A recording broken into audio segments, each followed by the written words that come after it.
ప్రభుత్వ స్థలాలు కనిపిస్తే చాలు కబ్జా రైళ్లు చెలరేగిపోతున్నారు. అది చెరువా, నాలానా, కుంటనా, ఫారెస్టా అన్నది జాంతానై. వారి లక్ష్యం ఒక్కటే, కబ్జా చేసేయాలి, నిర్మాణాలు చేపట్టాలి, దొరికిన కాడికి అమ్ముకోవాలి. ఇదే ఇప్పుడు హైదరాబాద్ మధ్యలో జరుగుతున్న తతంగం. ఓ చెరువు కబ్జాలతో రోజురోజుకు కుంచుకుపోతోంది. అధికారుల నిర్లక్ష్యంతో అసాంఘిక కార్యకలాపాలకు కేంద్రంగా మారిపోయింది ఆ చెరువు. అదే నిజాంపేట బండారి లేఅవుట్లోని తుర్క చెరువు. అక్కడి పరిస్థితిపై స్థానికులు తీవ్ర ఆందోళన వ్యక్తం చేస్తున్నారు. ఒకప్పుడు వేల ఎకరాలకు పైగా నీటి నిల్వతో ప్రకృతి అందాలను ఒడిసిపట్టుకున్న ఆ చెరువు ఇప్పుడు ప్లాస్టిక్ చెత్త, మురుగునీరు, నిర్మాణ వ్యర్థాలు, వ్యక్తిగత కబ్జాలతో చెరువు రూపమే మాయమైపోయిన పరిస్థితి. కబ్జాల తర్వాత మిగిలిన చెరువు కూడా గుర్రపు డెక్కతో నిండిపోయింది. అపరిశుభ్రత వల్ల వస్తున్న దుర్వాసన, దోమల బెడదతో స్థానికులు నానా ఇబ్బందులు ఎదుర్కొంటున్నారు. చెరువు చుట్టూ ఎలాంటి రక్షణ కూడా లేకపోవడంతో రాత్రి వేళల్లో అసాంఘిక కార్యక్రమాలు పెరిగిపోతున్నాయంటున్నారు స్థానికులు. ఇక ఎవరికి ఏ బాధ వచ్చినా సూసైడ్ చేసుకుంటున్న ఘటనలు కూడా నిత్యం పెరిగిపోతున్నాయని ఆందోళన వ్యక్తం చేస్తున్నారు. చెరువు పరిస్థితిపై I news Hyderabad reporter Praveen అందిస్తున్న గ్రౌండ్ రిపోర్ట్ ఇప్పుడు చూద్దాం.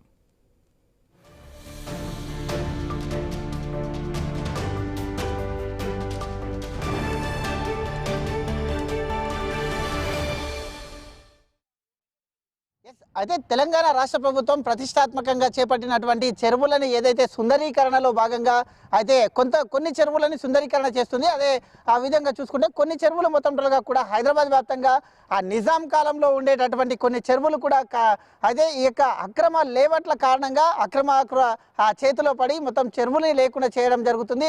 మనం ఇప్పుడు ప్రజెంట్ అయితే నిజాంపేటలో బండార్ లేవట్లో ఉన్నటువంటి తుర్క చెరువు దగ్గర ఉన్నాం. తుర్క చెరువు ఆ పరిస్థితిని కూడా చూసుకుంటే సుమారుగా అయితే నిజాం కాలం నాటి చెరువు ఇది. ఇక్కడ ఏ బిల్డింగ్స్ కూడా లేనప్పటి నుండి కూడా ఇది చెరువు ఉంది. సుమారుగా అప్పుడు 72 ఎకరాల లోపల ఉండేటటువంటి చెరువు ఇప్పుడు సుమారుగా అయితే అధికారుల రికార్డు ప్రకారం ఇప్పుడు 56 ఎకరాలు ఉంది అంటున్నారు. 56 ఎకరాలు కూడా ఇది కనబడడం లేదు. చూసుకోవచ్చు మనం పక్కనే వెలుస్తున్నటువంటి ఏదైతే ఇక బాచ్పల్లి ఉందో బాచ్పల్లిలో ఆ బిల్డింగ్స్ని చూస్తున్నాం.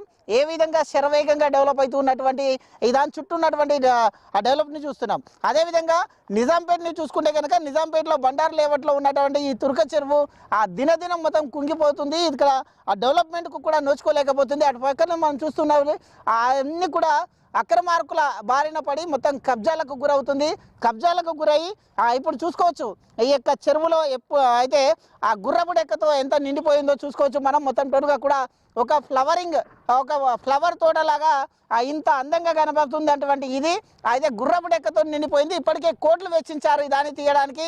అయితే జిహెచ్ఎంసీ నుంచి కూడా వచ్చినటువంటి ఫండ్ను కూడా ఆ యొక్క గుర్రపు డెక్కను తొలగించడానికి పెట్టిన కూడా అదంతా వృధా ప్రాయసే అయిపోతుంది అంటూ కూడా కాలనీవాసులు తీవ్రంగా దానిపైన విమర్శిస్తున్నారు. ఈ చెరువు మొత్తం కూడా సుందరీకరణ చేసేసి కాలనీవాసులకు తీసుకురావాలంటూ కూడా చెప్తున్నారు. దీనివల్ల అనేకమైన అంటురోగాలతో పాటు దోమల బెడద కూడా ఎక్కువగా అయింది అంటున్నారు. మనం ఇక్కడ నిలబడలేకపోతున్నాం. ఈ దాంట్లో స్మెల్ కూడా బాగా స్మెల్ వస్తుంది. చూసుకోవచ్చు చెత్త చెదారంతో మొత్తం కూడా ఒక పక్క తెలంగాణ ప్రభుత్వం ఏమో ఈ యొక్క ఏదైతే చెరువులు ఉన్నాయో చెరువులని సుందరీకరణ పేరుతోని చెప్తున్నటువంటి ఇది నిజాం కాలంలో ఉండేటటువంటి ఇలాంటి పాత చెరువులను కాపాడుకోవాల్సిన బాధ్యత ఎంతైనా ఉంది అంటూ కూడా చెప్తున్నారు. మనతో పాటు కాలనీ వాసులు కూడా ఈ దానిపైన మాట్లాడడానికి కాలనీ వాసులు ఉన్నారు. అయితే ఒక మాట్లాడించే ప్రయత్నం కూడా చేద్దాం. బ్రదర్ చెప్పండి, అయితే ఎన్ని రోజుల నుంచి సమస్య ఉంది, ఎన్ని ఎకరాలు ఉండేది? నిజాం కాలం నాటి చెరువు అని చెప్తున్నారు, చాలా పాత చెరువు అని చెప్తున్నారు. అయితే తుర్క చెరువుకు చాలా ఫేమస్ అయినటువంటి చరిత్ర కూడా ఉంది. అయితే దినదినం మొత్తం కూడా అక్రమార్కుల బారిన పడి ఇది కనుమరుగైపోయే చాయిసెస్ కూడా ఉన్నాయని అంటున్నారు. ఏ విధంగా చూడాలంటారు దీన్ని? నమస్తే అండి, నా పేరు భిక్షపతి యాదవ్. నేను బండారు లేఅవుట్లోనే ఉంటాను. ఇక్కడ మనకి మీరు అన్నట్టుగా నిజాంపేటకు సంబంధించినటువంటి తుర్క చెరువు అనేది నిజాం తలాబ్గా దాదాపు మనకు నిజాం పరిపాలన కాలకు సంబంధించి ఏ విధంగానైతే ఇక్కడ ఈ యొక్క చెరువును గుర్రాలకు అదేవిధంగా వ్యవసాయ ఆధారితానికి ఈ యొక్క చెరువును ఉపయోగించేవారని ఇక్కడ ఉన్నటువంటి పెద్దలు చెప్తారు. మనం గతంలో చూసినట్లయితే ఈ బండారు లేఅవుట్ కాలనీ అనేది దాదాపు 2010 నుండి కొంచెం అభివృద్ధిలోకి వచ్చింది. ఇక్కడ హైటెక్ సిటీకి దగ్గరలో ఉండడం, మోస్ట్ ఆఫ్ ది ఏంటంటే మైగ్రేటెడ్ ఏరియా, సాఫ్ట్వేర్ ఎంప్లాయీస్ ఇక్కడ ఉండడం, తక్కువ ధరలకు ఇక్కడ ప్లాట్స్ వస్తున్నాయని చెప్పేసి ఒకప్పుడు గ్రామ పంచాయతీగా ఉండేది నిజాంపేట అనేది. 2010 నుండి డెవలప్మెంట్ అనేది కొంతగా స్టార్ట్ అయింది.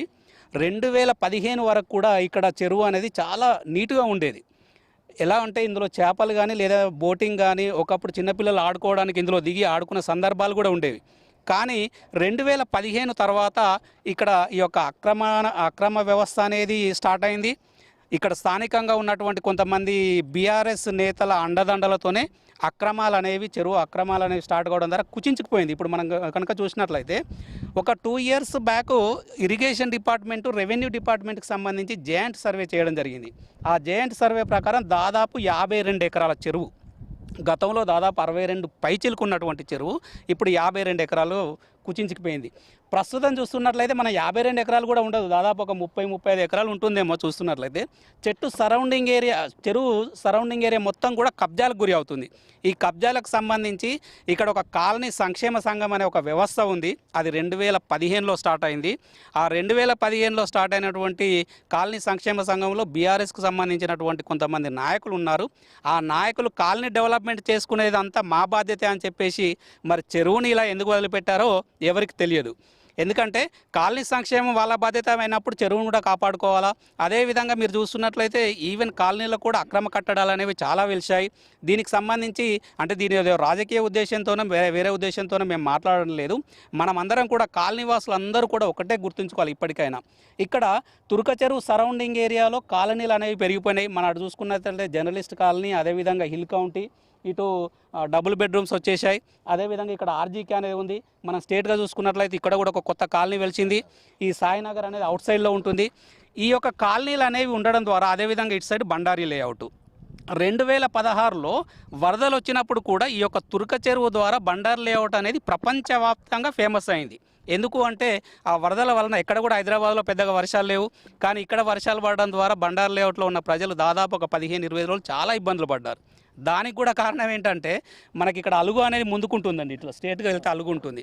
ఆ అలుగును కూల్చేయకపోవడం, అదేవిధంగా ఇక్కడ అలుగును కూల్చేయకపోవడం ద్వారా ఇటు కట్ చేస్తే దాని ద్వారా నీళ్ళన్నీ కూడా కాలనీలోకి వచ్చాయి. మేమేమంటున్నామంటే ఈ యొక్క డ్రైనేజీ వ్యవస్థ అనేది తుర్క చెరువులో కలవడం ద్వారా దోమల సమస్య చాలా పెరిగిపోతుంది. ఆ దోమల సమస్య వలన ఇక్కడ ఉన్నటువంటి దాదాపు ఈ పక్కన ఉన్నటువంటి అపార్ట్మెంట్ వాసులందరూ కూడా ముక్కు మూసుకొని ఉండాల్సినటువంటి పరిస్థితి. ఇదే విషయాన్ని మేము స్థానిక మున్సిపల్ కమిషనర్, మొన్నటి వరకు నిజాంపేట మున్సిపల్ కమిషనర్గా ఉండే, ఇప్పుడే మనకి రీసెంట్గానే మన జిహెచ్ఎంసీలో మెర్జ్ అయింది కాబట్టి కమిషనర్ గారిని కూడా కలవడం జరిగింది. ఆ కమిషనర్ గారు అదేవిధంగా మా స్థానిక ఎంపీ గారు ఈటల రాజేందర్ గారి రిక్వెస్ట్ చేస్తే మనకు అమృత స్కీమ్ కింద దాదాపు 1,90,00,000 శాంక్షన్ అయింది. దాని ద్వారానే మీరు చూస్తున్నట్లయితే మేము లాస్ట్ ఒక 20 days బ్యాక్ ఎన్జిఓ ద్వారా మేము ఇది చెరువు సుందరీకరణ కార్యక్రమం చేపడితే ఇప్పుడు కొంచెం ఇలా మీకు చూస్తున్నట్టు ఇలా కనిపిస్తుంది, కానీ మొన్నటి వరకు అయితే చాలా దరిద్రంగా ఉండేది. మేము ఒకటే కోరుతున్నాం, ఇక్కడ ఉన్నటువంటి రాజకీయ వ్యవస్థ ద్వారా అదేవిధంగా రాజకీయ నిరుద్యోగుల వలన వారు అక్రమాలకు పాల్పడడం ద్వారా ఈ యొక్క చెరువు అనేది ఈ విధంగా కుచించుకుపోతుంది. ఈ చెరువు చుట్టూ ఉన్న ప్రాంతాలన్నీ కూడా కబ్జాలకు గురి అవుతున్నాయి. అదేవిధంగా చెరువు కూడా కబ్జా అవుతుంది. ఎంత దారుణం అంటే ఈ యొక్క తుర్క చెరువు అనేది ఇక్కడ ఉన్నటువంటి నాయకులకు ఒక అక్షయ పాత్రగా ఉందని చెప్పడంలో తప్పడం లేదు. ఎందుకు అంటే ఇదే మన గుర్రపు డెక్కను తొలగించడానికి గత 5 సంవత్సరాల కాలంలో దాదాపు 1,90,00,000 అక్షరాల దాదాపు 1,50,00,000 నుండి 1,90,00,000 కేవలం ఈ యొక్క గుర్రపు డెక్క క్లీనింగ్ చేద్దామని, అదేవిధంగా తుర్క చెరువును సుందరీకరణ చేద్దామని మన హ్యాట్రిక్ ఎమ్మెల్యే గారు దాదాపు ఒక 10 సార్లు వచ్చి ఉంటాడు. 10 సార్లు ఓన్లీ సుందరీకరణ కోసం. అదేవిధంగా లాస్ట్ టైం ఎలక్షన్లప్పుడు కూడా ఇక్కడ గల్లీకి ఒక శంకుస్థాపన కార్యక్రమం కూడా చేశాడు. మరి ఎమ్మెల్యే గారు మళ్ళీ ఏమైందో, మళ్ళీ ఎలక్షన్ల వరకు గుర్తుకొస్తుందో ఏమో తెలియదు, కానీ ఇప్పటి వరకు మళ్ళీ పత్తా జాడ లేడు అతను. అదేవిధంగా ఇక్కడ ఉన్నటువంటి నాయకులు ఏమన్నా ఉంటే అవసరానికి ప్రజలను పిలిపించుకోవడం, ఆ ప్రజలతోని మిత్రులారా రండి అంటే వాళ్ళు రావడం, వాళ్ళ రాజకీయ ఎజెండాను వాడుకోవడం. అంతేకాని ఏ ఒక్క పని కాలనీలో బండారు లేఅవుట్లో దాదాపు 450 పైచీలకు అపార్ట్మెంట్స్ ఉంటాయి. ఈ అపార్ట్మెంట్లకు సంబంధించినటువంటి ప్రాపర్టీ ట్యాక్స్ పే చేస్తారు పాపం అందరూ కూడా. ఇక్కడ ఎవరు కూడా క్వశ్చన్ చేయడానికి ముందుకు రారు. ఎందుకంటే వాళ్ళకి ఇక్కడ ఉన్నటువంటి రాజకీయ నాయకులకు కూడా అదృష్టం ఏంటంటే వాళ్ళ అపార్ట్మెంట్ యొక్క పనుల గురించి కూడా ముందుకు రారు. అదే ఇక్కడ ఉన్నటువంటి రాజకీయ నాయకులకు ఒక అదృష్టం అని చెప్పొచ్చు. కాబట్టి ఇక నుండి అయినా మేము ఈ యొక్క చెరువు అభివృద్ధి కోసం గతంలోనే మనము హైడ్రా కమిషనర్ రంగనాథ్ గారిని కూడా కలవడం జరిగింది. హైడ్రా కమిషనర్ రంగనాథ్ గారిని కలిసి వాళ్ళకు సంబంధించినటువంటి చెరువు సుందరీకరణలో ఈ యొక్క చెరువును కూడా చేర్చండి అంటే చేర్చడం జరిగింది. కానీ ఇప్పటి వరకు ఆ యొక్క పనులు అనేవి మొదలు కాలేదు. అదేవిధంగా సెంట్రల్ గవర్నమెంట్కి సంబంధించిన అమృత స్కీమ్కి సంబంధించి అదేవిధంగా స్టేట్ గవర్నమెంట్ 50%, సెంట్రల్ గవర్నమెంట్ 50% ఆ స్కీమ్ కింద పనులు ప్రారంభించారు. కానీ ఇలా మనకు తూతూ మంత్రంగా పనులు చేస్తే కుదరదు. ఇక్కడ ఉన్నటువంటి కొంతమంది నాయకులు పనులు చేస్తేనేమో మేం చేస్తున్నాము, పనులు కాకపోతేనేమో మాకు సంబంధం లేదన్నట్టుగా వ్యవహరిస్తున్నారు. కాబట్టి మెయిన్గా ఇక్కడ ఉన్నటువంటి అపార్ట్మెంట్ వాసులందరూ కూడా మొట్టమొదటిగా నష్టపోయేది, అభివృద్ధి జరిగితే ముందుగా బాగుపడేది వాళ్ళే, నష్టపోయేది కూడా ముందుగా వాళ్ళే. కాబట్టి వాళ్ళ పాత్ర కూడా ఎక్కువగా ఉంటుంది. వాళ్ళందరూ కూడా ఇక్కడ చెత్త చెదారం వేయకుండా చూడాలని గతంలోనే మేము చెప్పడం జరిగింది. కాబట్టి కబ్జాలు జరగకుండా ఒకటి చూడాలి. అదేవిధంగా ఇక ఒక తురక చెరువుకు సంబంధించి పూర్తి వ్యవస్థరించాలి. ఎందుకంటే మనకు గుర్రపు డెక్క అనేది ఏదో డబ్బుల కోసం క్లీన్ చేసేసి మళ్ళీ ఒక 10 రోజుల తర్వాత యాజిటీస్గా వస్తుంది. కాబట్టి పూర్తిగా గుర్రపు డెక్క అనేది తీసేసి ముఖ్యంగా అంటే డ్రైనేజీ అనేది ఇందులో కలవకుండా ఉన్నట్లయితే మనకు యూజ్ అవుతుంది. అదేవిధంగా మనకి ఇక్కడ చైతన్య కాలేజీ ఉంది. అక్కడ ఆ చైతన్య కాలేజీకి సంబంధించి ఆ ఏరియా నుండి కబ్జా గురి అవుతుంది. మనం గతంలోనే ఎంఆర్ఓ గారికి కూడా చెప్పడం జరిగింది ఆ ఏరియాలో. అదేవిధంగా ఇటు చూసుకున్నట్లయితే అటు కొంతమంది ఇక్కడ నిజాంపేట విలేజ్కి సంబంధించినటువంటి కొంతమంది వ్యక్తులు కబ్జాలు చేస్తున్నారు. కాబట్టి ఇట్లా మొత్తం చుట్టూ సరౌండింగ్ ఏరియా మొత్తం కూడా కబ్జాలు అవుతుంది. దానివల్ల చాలా ఇబ్బందులకు గురి అవుతున్నారు. కాబట్టి తురక చెరువును వెంటనే సుందరీకరించాలి. అదేవిధంగా తురక చెరువులో డ్రైనేజీ కలవకుండా ఉండాలి. దాంతోపాటు బండారి లేఅవుట్లో మనం ఎక్కడ చూసినా సమస్యలమయం. మనకు డ్రైనేజీ వ్యవస్థ కానీ, రోడ్లు కానీ, అదేవిధంగా దోమల సమస్య కానీ విపరీతంగా ఉంది. కాబట్టి ఈ సమస్యలన్నింటినీ వెంటనే పరిష్కరించాలని బండారి లేఅవుట్ కాలనీ వాసిగా మేమందరం కూడా డిమాండ్ చేస్తున్నాం. అయితే చూసుకోవచ్చు, స్థానికులు చెప్తున్నట్టు ప్రకారంగా ఆ గుర్రపు డెక్క ఏ విధంగా పెరిగిందో చూసుకోవచ్చు. చెరువుల సుందరీకరణలో భాగంగా దీనికి సుమారుగా ₹1 కోటి వెచ్చించారు. అది ఎక్కడ వేసిన గొంగడి అక్కడే ఉందంటూ కూడా చెప్తున్నారు. కబ్జాలు కూడా చూసుకోవచ్చు దర్జాగా, ఎవరు ఇష్టం వచ్చినట్టుగా కూడా చెరువుని చూడకుండా కూడా దర్జాగా చూసుకోవచ్చు. అక్కడ FTL లెవెల్లో కూడా వెలిసినటువంటి మనం చూస్తున్నాం. FTL లెవెలే కాదు, మన వెనకాల బఫర్ జోన్లో కూడా పెద్ద పెద్దవి ఉన్నాయి చూసుకోవచ్చు. మన వెనకాలే కాదు, అక్కడ ఉన్నటువంటి బఫర్ జోన్లో కూడా అక్రమ నిర్మాణాలు వెలిసేసి ఈ యొక్క చెరువుని ఇప్పటికే మొత్తం కొల్లగొట్టేశారు. ఇంకా కాస్త ఫ్యూచర్లో ఈ చెరువు అనేది లేకుండా పోతుంది. చిన్నప్పుడు మేము ఇక్కడ ఆడుకునే వాళ్ళం అంటూ కూడా చెప్తూ ఉన్నారు.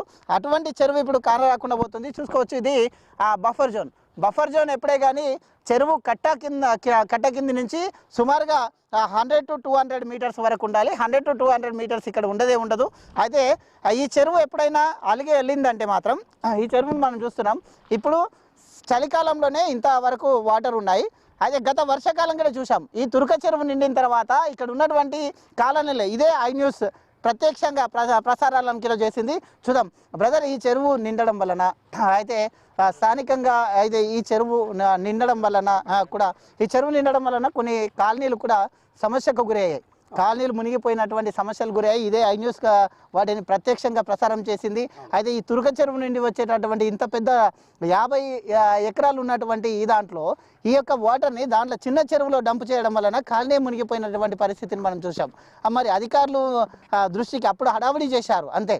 మరి 2016లో వర్షాలు వచ్చినప్పుడు ఏంటంటే అక్కడ కాలనీ తురక చెరువు నిండిపోవడం ద్వారా కాలనీకి రావడానికి మెయిన్ కారణం ఇక్కడ ఉన్నటువంటి నేను ఇందాక చెప్పినటువంటి సంక్షేమ సంఘం సంబంధించిన కొంతమంది వ్యక్తులు. ఎందుకు చెప్తున్నాను ఆ మాట అంటే, నీ మాట ఇప్పుడు చెప్పింది కాదు, 2016లోనే నేను అప్పుడు చెప్పడం జరిగింది. ఎందుకు అంటే ఇక్కడ చేపలు అనేవి ఉంటాయి. కొంతమంది ఆ చేపలు మన అలుగును క్లీన్ చేయకపోవడం ద్వారా మన అలుగు క్లీన్ చేస్తే అటు నుండి అటే పోవాల్సి ఉంటుంది. మనము చూసినట్లయితే గతంలో విలేజ్లో కానీ లేదంటే GHMC పరిధిలో ఉన్న చెరువులకు లింక్ చెరువులు అనేవి ఉంటాయి. తురక చెరువు, అదేవిధంగా తురక చెరువు నిండిన తర్వాత మన అలుగు ద్వారా పాపయ్యకుంట నుండి అంబీర్ చెరువులోకి పోతాయి. కానీ ఇక్కడ దౌర్భాగ్యం ఏంటంటే నిజంపేట విలేజ్గా ఉన్నప్పుడు నిజంపేటకు సంబంధించిన తురక చెరువు అలుగు ఏదైతే ఉందో దాని మీద అక్రమ కట్టడాలు అనేవి వెలిచాయి. అలుగు పూర్తిగా పోయింది. ఆ పూర్తిగా పోయడం ద్వారా నీళ్ళు అనేవి బయటికి పోలా. దాని గురించి ఆ అలుగును JCB తీసుకొచ్చేసి అలుగునే కట్ చేస్తే డైరెక్ట్ నీళ్ళు పోయేది. కానీ ఇక్కడ మధ్యలో కట్ చేయడం ద్వారా కాలనీ ఇబ్బంది పడింది. దాంతోపాటు పక్కన ఉన్నటువంటి రెడ్డి ఏవెన్యూకి సంబంధించినటువంటి ఇబ్బంది పడ్డమాట వాస్తవం. కానీ అప్పుడు అలుగును క్లీన్ చేస్తే బాగుండేది. ఇప్పటికైనా మనం చూసుకున్నట్లయితే 2018 తర్వాత మనకు ఇక్కడ ఒకటి కల్వర్ట్ అనేది నిర్మాణం జరిగింది రాజధాని స్కూల్ దగ్గర. ఇప్పటికి కూడా ఏంటంటే కల్వర్ట్ నిర్మాణం జరిగింది, కానీ మళ్ళీ సేమ్ అదే వర్షపాతం కనుక మళ్ళీ కురిచినట్లయితే ఇప్పటికి కూడా తురక చెరువు అనేది ఇప్పుడు కాదు ఎప్పటికి కూడా ఈ కాలనీకి సమస్యగానే ఉంటుంది. దానికి ఒక శాశ్వతమైనటువంటి పరిష్కార మార్గం ఇప్పటి వరకు అధికారులు చూపించడం లేదు. ఇక్కడ ఉన్నటువంటి ప్రజాప్రతినిధులు కూడా చూపించడం లేదు. ఏదైనా కూడా తాత్కాలికం కాంట్రాక్టర్లకు డబ్బులు ఇవ్వాలా, గుర్రపు డెక్కను తీసేయడానికి కాంట్రాక్ట్ ఇవ్వాలా, అందులో ఒక 20% 30% కమిషన్ తీసుకోవాలా, పనులు జరిగాయని చూపించాలా, అంతే. ఎందుకంటే ఎందుకు ఈ మాట చెప్తున్నానంటే నేను ఇందాక చెప్పినట్టుగా దాదాపు 1 కోటి పైచీలకు ఖర్చు చేశాము. అప్పుడు పెద్ద పెద్ద ఫోటోలు గ్రూపులలో మన చెరువు సుందరీకరణ జరుగుతుంది మిత్రులారా రండి రండి అని చూపించారు. మరి ఇప్పుడున్న పరిస్థితి ఏంటి? సేమ్ కదా. అంటే దాదాపు 1,50,00,000 మన బూడిదలో పోసిన పన్నీర్ అయింది కదా. ఎందుకు ఈ మాట అంటున్నానంటే మన శాశ్వత పరిష్కారం రావాలంటే ముందుగా చెరువులోకి సంబంధించి మనకు డ్రైనేజ్ కలవడం ఆపాల. ఎప్పుడైతే చెరువులో డ్రైనేజ్ కలుస్తుందో ఆ డ్రైనేజ్ కలవడం ద్వారానే గుర్రపు డెక్క అనేది వస్తుంది. దాన్ని ముందుకు చర్యలు తీసుకోకపోగా కేవలం ఈ యొక్క గుర్రపు డెక్కను మిషన్లు పెట్టేసి తీసేసి కాంట్రాక్టర్ల ద్వారా నుండి డబ్బులు దండుకోవడం అదొకటి. అదేవిధంగా మొన్నటికి మొన్న జనవరిలో దాదాపు కాంగ్రెస్ గవర్నమెంట్ వచ్చిన తర్వాత దాన్ని ఈ యొక్క గుర్రపు డెక్కనే స్ప్రే ద్వారా తీస్తామని దాదాపు ఒక 10-15 లక్షలు అలా తీసుకున్నారు. అంటే దీని ద్వారా రాజకీయ నాయకులు ముందుండి కాంట్రాక్టర్లను వెనకాల పెట్టుకొని పలుకుబడిని ఉపయోగించుకొని దానికి సంబంధించి కాంట్రాక్టర్ ద్వారా కమిషన్లు దొబ్బకపోవడానికి ఈ యొక్క చెరువు అనేది ఉపయోగపడుతుంది. ఇప్పటికైనా కాలనీ వాసులందరూ మేల్కొనాలా.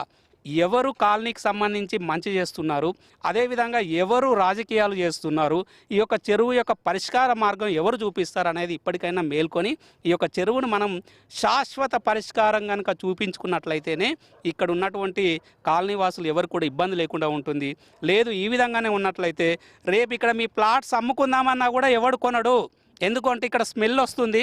స్మెల్ వచ్చినప్పుడు ఎవడు అమ్ముకుందామన్నా కూడా మీ ఫ్లాట్స్ కొనరు. ఇప్పటికైనా అందరూ రియలైజ్ కావాలా.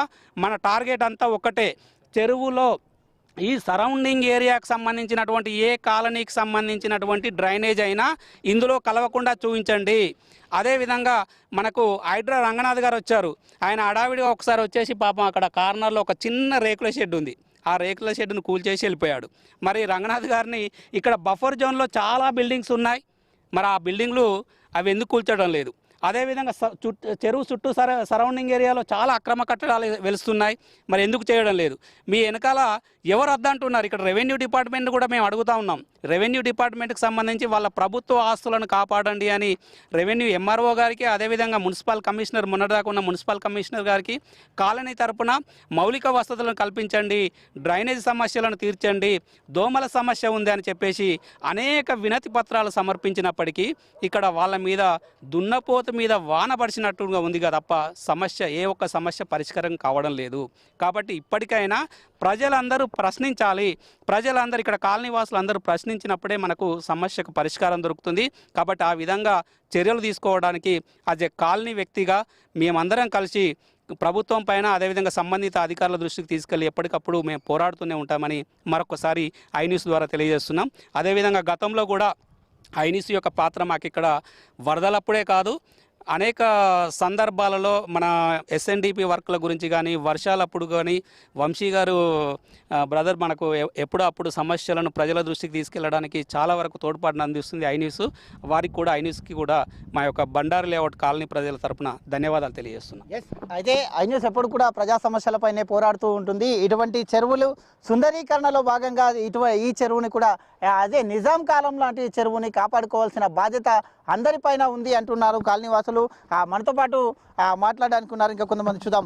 బ్రదర్ చెప్పండి, అయితే మొన్న రీసెంట్గా ఈ చెరువు నిండిన తర్వాత పాపయ్య కుంటలకు వచ్చిన తర్వాత అక్కడ ఉన్నటువంటి కాలనీలు మొత్తం టోల్గా కూడా మునిగినటువంటి దృశ్యాలను ఇదే ఐన్యూస్ వేదికగా మేము కవర్ చేశాం. అక్కడ ఉన్నటువంటి బాధలని, అక్కడ ఉన్నటువంటి ప్రజల బాధలని, ఆ ఇండ్లు మునిగినటువంటి సిచ్యువేషన్ని ఇదే ఐన్యూస్ వేదికగా కవర్ చేశాం. ఇప్పుడు గుర్రపు డెక్కతో మొత్తం టోల్గా నిండిపోయి ఇక్కడ ఉండలేని పరిస్థితి, ఆ దోమలతోని అనేక అంటువ్యాధులు కూడా వస్తున్నాయి. కాబట్టి మరి ఎలా చూడాలి? ఇంత నిజాం కాలం నాటి చెరువులను కాపాడకపోతే ఎట్లా? ఈ గవర్నమెంట్ కానీ ఇక్కడ ఉండే అధికారులు కానీ మెయిన్గా మేము సమస్య ఏంటంటే ఈవినింగ్ 5:30 తర్వాత దోమలతోటి అల్లాడిపోతున్నాం. ఇంట్లో తలుపులు వేసుకొని ఉన్నా ఏ విధంగా ఉన్నా కూడా దోమలు మమ్మల్ని చాలా ఇబ్బంది పెడుతున్నాయి. ఇక్కడ నుంచి దాదాపు మనం చూసుకుంటే రోడ్ నెంబర్ 9 వరకు కుంట ఎక్కడున్నా కూడా రోడ్ నెంబర్ 9 వరకు లేకపోతే రోడ్ నెంబర్ 10 అంత దూరం కూడా ఈ దోమలు వచ్చేసి జనాలను బాగా ఇబ్బంది పెడుతున్నాయి. ఈవినింగ్ టైంలో ఒక 5 నిమిషాలు బయటకు వచ్చి పిల్లలతో గడపాలన్నా కూడా రోడ్డు మీద చాలా ప్రాబ్లం ఫేస్ చేస్తున్నాం. ఏమవుతుంది, ఒక 2 నిమిషాలు వచ్చిన దోమల దెబ్బకి మేము ఉండలేక మళ్ళీ ఇళ్లలోకి వెళ్ళిపోయి ఇళ్లలోనే ఉండాల్సి వస్తుంది. నైట్ పూట కొంతసేపు బయటకు రాలేకపోతున్నాం. ఒకవేళ బయటకు వచ్చిన ఈ స్మెల్ దెబ్బకి అసలు భయంకరమైన స్మెల్ మాకు చాలా దూరం వస్తుంది. ఈ స్మెల్ దెబ్బకి కూడా మేము ఉండలేకపోతున్నాం ఇక్కడ. అందుకని చెప్పి మేము బయటికి రావాలన్నా ఈ స్మెల్ దెబ్బకి దోమల దెబ్బకి చాలా ఇబ్బంది పడుతున్నాం. రెండోది స్పెసిఫిక్గా ఈ చెరువులో ఇప్పుడు మురికి నీళ్ళు కలుపుతున్నారు. ఈ మురికి నీళ్ళనే తీసుకుని వెళ్ళి ఇక్కడ గవర్నమెంట్ వాళ్ళు మళ్ళీ ఎక్కడో వాడుతున్నారు. రోజు ట్యాంకర్లు నీళ్ళు తీసుకెళ్తున్నారు ఇక్కడ నుంచి. మీరు కావాలంటే చూసుకోవచ్చు, అక్కడ ఒక పైప్ లైన్ ఉంది. ఆ పైప్ లైన్ ద్వారానే ఈ నీళ్ళనే తీసుకెళ్ళిపోతున్నారు. ఈ నీళ్ళు పోయే కొద్ది గుర్రబెట్టి పెరిగిపోతుంది. అసలు మెయిన్ గవర్నమెంట్ ఈ సమస్యకి పర్మనెంట్ పరిష్కారం ఇవ్వాలి. వేస్ట్ వాటర్ని రాకుండా ఆపేసి ఈ గుర్రబడెక్కను మొత్తం తొలగించి దీన్ని జాగ్రత్తగా సుందరీకరణ చేసి ఏదన్నా ఇప్పుడు అది ఏదైతే కమిటీ ఉందో వాళ్ళు లేకపోతే గవర్నమెంట్ వాళ్ళే పర్టికులర్గా దీన్ని జాగ్రత్తగా చూసుకుంటే ఫ్యూచర్లో జనాలకి వచ్చి చూసేదానికి ఇక్కడ పలానా కుంటుంది మా రోజుల్లో అని చెప్పుకునే దానికి లేకుండా ఫ్యూచర్ జనరేషన్ వల్ల మాకు ఒక 10 years బ్యాక్ ఇక్కడ కుంటుంది, ఈరోజు ఈ కుంట లేదు, ఈరోజు కొత్త బిల్డింగ్లు వచ్చినాయని చెప్పుకోకుండా. ఎందుకంటే మీరు చూస్తున్నారు చూడండి, ఎన్ని పెద్ద అపార్ట్మెంట్లు కట్టేశారు ఇక్కడ. పెద్ద అపార్ట్మెంట్లతో పాటుగా చిన్న వాళ్ళు వచ్చేసి చిన్న గుడిసెలు వేసుకొని పర్మనెంట్గా ఉండిపోతున్నారు. ఉండే కొద్ది ఇదిగోండి మట్టి అటు సైడ్ చూడండి, మట్టి తోలారు, ఎక్కడ పెట్టినా రాళ్ళు అయి తోలారు, చిన్నగా ఆక్రమించేస్తున్నారు. ఇంక ఉండే కొద్దీ ఇంకో 2-3 సంవత్సరాలకి కుంట అనేది లేకుండా పోయేటట్టుంది. దీనిపైన ఏదైనా స్ట్రిక్ట్ యాక్షన్ తీసుకొని ఈ గుర్రపడ్డ ఎక్కువటి, రెండోది వేస్ట్ వాటర్ రాకుండా ఉండేటట్టు చూసుకొని ఈ కాలనీ వాసులకి హైడ్రా కమిషనర్ రంగనాథ్ గారు, ఈ నిజాం మున్సిపాలిటీ కమిషనర్ వీళ్ళు మాకు హెల్ప్ చేయాల్సిందిగా మేము కోరుకుంటున్నాం. అయితే కాలనీ వాసులు కోరుకుంటున్నది నిజంగా చూసుకుంటే కనుక ఇక్కడ చూడొచ్చు అన్ని కబ్జాలు ఎంత యథేచ్ఛగా కబ్జాలు చేస్తున్నారు. కబ్జాలు చేస్తూ వాళ్ళు అంటున్నది ఒకటే, ఏంటంటే ఫ్యూచర్లో ఇక్కడ చెరువు ఉండేది అని మా భవిష్యత్ తరాలకు మా పిల్లలకు మేము చెప్పుకునే పరిస్థితి రాకూడదు. ఈ చెరువులని కాపాడాలి. రంగనాథ్ గారు ఖచ్చితంగా అయితే చెరువులని సంరక్షిస్తున్నటువంటి రంగనాథ్ గారు ఖచ్చితంగా దీనిపైన దృష్టి పెట్టాలి. ఏదో ఒకరోజు హడావుడి చేసేసి ఏదో వాటర్ వచ్చేసినాయి కదా అని హడావుడి చేసి పోవడం కాదు, శాశ్వత పరిష్కారం చూపించాలి. నిజాం కాలం నాటి ఈ చెరువుని, తురక చెరువుని ఖచ్చితంగా దాన్ని కాపాడాలి అంటూ కూడా చెప్తున్నారు. చూసుకోవచ్చు ఏ విధంగా గుర్రపుడు ఎక్క ఉందో చూసుకోవచ్చు. అక్కడి నుంచి ఆ రోడ్డుకు ఏదైతే కనబడుతున్నాయో అక్కడి నుంచి వాటర్ వెళ్ళడానికి, కానీ ఈ దాంట్లో డ్రైనేజ్ వాటర్ కూడా కలిసిపోతుంది. ఈ డ్రైనేజ్ వాటర్నే మనం ఇంకా చూసుకోవచ్చు. ఇది ఒక విచిత్రమైన సంఘటనను కూడా ఇక్కడ మనం చూస్తున్నాము. అయితే ఇంతాకనే మనం ఇక్కడ ఉన్నప్పుడే ఒక ట్యాంకర్ వచ్చేసి ఇక్కడ నీటిని తీసుకొని వెళ్ళింది. ఒక పైపు ఇక్కడ పైపు కనబడుతుంది మనకు. ఈ యొక్క పైపుని దీని నుండి ఈ చెరువులకు వేశారు. ఈ చెరువులకు వేసేసి ఈ చెరువు ద్వారానే ఆ పైపుల నుండి ఆ వాటర్ తీసుకెళ్తున్నారు. సరే, ఆ వాటర్ మొక్కలకో దేనికో వాడుతున్నారు. మొక్కలకు వాడినా దేనికి వాడినా ఇక్కడ ఉన్నటువంటి మురుగునీటితోని అంత కాలుష్యమైనటువంటి వాటరు అది మొక్కలకు నాటినా కూడా వేస్టే కదా అని చెప్పేసి స్థానికులు కూడా చెప్తున్నటువంటి పరిస్థితిని చూస్తున్నాం, మనం చూడొచ్చు. అయితే ఈ వాటర్ని తీసుకొని పోయి ఇక్కడ ఉండలేని పరిస్థితిలో కాలనీ వాళ్ళు ఉన్నారంటే ఇక్కడ ఇంకా ఈ వాటర్ని తీసుకొని వెళ్ళేసి అక్కడ మొక్కలకో దేనికో వాడుతున్నారు. దేనికి వాడుతున్నారో తెలియదు, కానీ దేనికి వాడినా కూడా ఇది కలుషితమైన వాటర్ కాబట్టి దీంట్లో ఉండలేని, ఇక్కడ మనం నిలబడి మాట్లాడలేని స్థితిలో ఉన్నాం. ఇక్కడ మాట్లాడుతుంటేనే మొత్తం టోల్గా ఆ స్మెల్ వచ్చేస్తుంది. అయితే చూద్దాం మేడం, చెప్పండి. అయితే ఎంతో పేరున్నటువంటి తురక చెరువుకు, నిజాం కాలం నాటి తురక చెరువులను రక్షిస్తామంటూ ప్రభుత్వం కూడా చెప్తూ ఉంది. మరి ఈ విధంగా ఈ యొక్క చెరువుని ఇలాగనే వదిలిపెట్టేసి ఇప్పటికే 60 ఎకరాలు ఉన్నటువంటి చెరువు 50 ఎకరాలకు వచ్చింది అంటున్నారు. మనం చూస్తే 50 ఎకరాలు అయితే కనబడట్లేదు. ఫ్యూచర్లో మన పిల్లలకు కూడా, భవిష్యత్తు పిల్లలకు కూడా ఇక్కడ చెరువు ఉండేది అని చెప్పుకునే పరిస్థితి వస్తుందంటారా? డెఫినెట్గా అండి. ఎప్పుడైతే మనం మన ప్రెమిసెస్ని క్లీన్గా ఉంచుకుంటేనే మన ఎన్విరాన్మెంట్ని కానీ పీల్చే గాలిని వల్లే పిల్లలకి ఆరోగ్యం కానీ ఏదైనా. ఇప్పుడు మనం ఇక్కడ కాసేపు నించుంటేనే మనకి స్మెల్ ఎలా వస్తుందో తెలుస్తుంది కదా. అలానే దోమలు ఇవన్నీ కూడా ఎక్కువైపోయినాయి. అలాగే ఈ చెరువు వల్ల అంటే దీని సెక్యూరిటీ పర్పస్ అయినా నైట్ పూట మందు తాగే వాళ్ళు కానీ సంథింగ్ అలా సెక్యూరిటీ పర్పస్ చూసుకోవాలి. అన్నీ క్లీన్ చేసుకున్నాను. ఇప్పుడు లాస్ట్ టైం మేము విన్న ప్రకారం ఒక 4-5-7 years బ్యాక్ అయితే చేపలు ఇవన్నీ కూడా వీళ్ళు పట్టుకొని తినేవాళ్ళు కూడా అంట. కానీ ఇప్పుడు మనం చూస్తే ఈ చెరువు ఎలా కనపడుతుంది, మనకి ఎంత డ్రైనేజ్ ఉంది, అంత డ్రైనేజ్ వాటర్స్ అన్నీ కలిసిపోతున్నాయి. చాలాసార్లు హైదరాబాద్ వచ్చారు, మున్సిపల్ కమిషనర్స్ వచ్చారు, అందరూ వచ్చారు, మేము చేస్తామంటున్నారు. బట్ టైం అయితే గడిచిపోతుంది తప్ప ఫాస్ట్ అనేది తెలియట్లేదు, అక్కడ మనకి వర్క్ అనేది కనపడట్లేదు. సో మా తరపున రిక్వెస్ట్ ఏంటంటే ఈ ఎన్విరాన్మెంట్ని కాపాడితే పిల్లలకి కానీ వాళ్ళకి చూడటానికి కానీ వాకింగ్ ట్రాక్స్ కానీ ఏమైనా చాలా చక్కగా ఉంటుందని మా అభిప్రాయం. అయితే చూడొచ్చు. అయితే ఈ చెరువు ఇప్పటికే నష్టపోతున్నామంటూ అసాంఘిక కార్యక్రమాలకు అడ్డాగా మారిపోతుంది. అంటే మొత్తం టోల్గా కూడా తాగడానికి కూడా చేస్తున్నారు అంటూ కూడా ఇది చేస్తున్నారు. కాలనీ వాసులు ఉంటారు, చిన్నపిల్లలు ఉంటారు. అసాంఘిక కార్యక్రమాలకు అడ్డాగా మారింది. దీని సెక్యూరిటీ కూడా లేదు అంటూ కూడా చెప్తూ ఉన్నారు. అయితే ఈ దాని నుంచి ఈ స్మెల్ భరించలేకపోతున్నాం, దోమలు వస్తున్నాయి, దోమల నుండి మలేరియా బారిన కూడా పడుతున్నాం అంటున్నారు. అంటే హంగు ఆరబాటం చేసేటటువంటి అధికారులారా జాగ్రత్తగా ఖచ్చితంగా దీని యొక్క సుందరీకరణ పనులు చేసేసి దీని సెక్యూరిటీ కూడా కల్పించాలి. ఎక్కడ కూడా సెక్యూరిటీ లేదు చూసుకోవచ్చు మనం. అయితే ఒకవేళ పిల్లలున్నా ఏదైనా చిన్న పొరపాటు జరిగినా చూసుకోవచ్చు, ఎక్కడ కూడా సెక్యూరిటీ లేదు, ఎక్కడ కూడా దీనికి సేఫ్టీ లేదు. ఈ యొక్క చుట్టూ ఈ యొక్క ఇది చెరువు కట్ట అంటారు దీన్ని.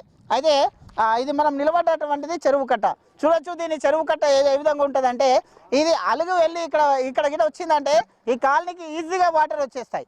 అంటే ఇక్కడ ఎలాంటి సేఫ్టీ లేకుండా ఉంది. ఈ కాలనీలో ఉండేటటువంటి బిల్డింగ్లు చూడొచ్చు, ఎంతమంది చిన్నపిల్లలు ఉంటారు, మహిళలు ఉంటారు, ఎంతమంది ఇక్కడ ఉంటారు. అనుకోని సంఘటనలు ఏమైనా జరిగితే దీనికి బాధ్యత ఎవరు వహించాలి అంటున్నారు. దీనికి సెక్యూరిటీ ఉండాలి. సెక్యూరిటీ కూడా లేకుండా ఉన్నటువంటి ఇదాన్ని చూస్తున్నాం మనం. ఎక్కడ కూడా ఒక పెన్షన్ కూడా లేకుండా ఉంది దానికి సైడ్ ఇక్కడ రాకుండా. అయితే చూసుకోవచ్చు మనం దీనికి సంబంధించినటువంటి ఏదైతే ఈ యొక్క చెరువుకు సంబంధించినటువంటి ఇంకా స్థానికులు కూడా మనతో పాటు ఉన్నారు. బ్రదర్ చెప్పండి, ఒక 15 నిమిషాల పాటు మేము ఇక్కడ ఉన్నాము, ఇక్కడ ఉండి మాట్లాడలేని పరిస్థితి, అది మొత్తం టోల్గా లోపలికి వెళ్తూ ఉంది, స్మెల్ భరించలేకపోతున్నాం. మరి కాలనీలో మీరు మొత్తం టోల్గా సంవత్సరాల పాటు ఇక్కడే ఉండాలి, మరి ఎలా భరిస్తున్నారు, ఎలా ఇది చేస్తున్నారు? ఎందుకంటే మేము పక్కన అపార్ట్మెంట్ అండి, చెరువు పక్కనే ఉంటుంది. సో మీరు 15 నిమిషాలే ఉండలేకపోతున్నారంటే మేము 24/7 ఇక్కడే ఉంటాము.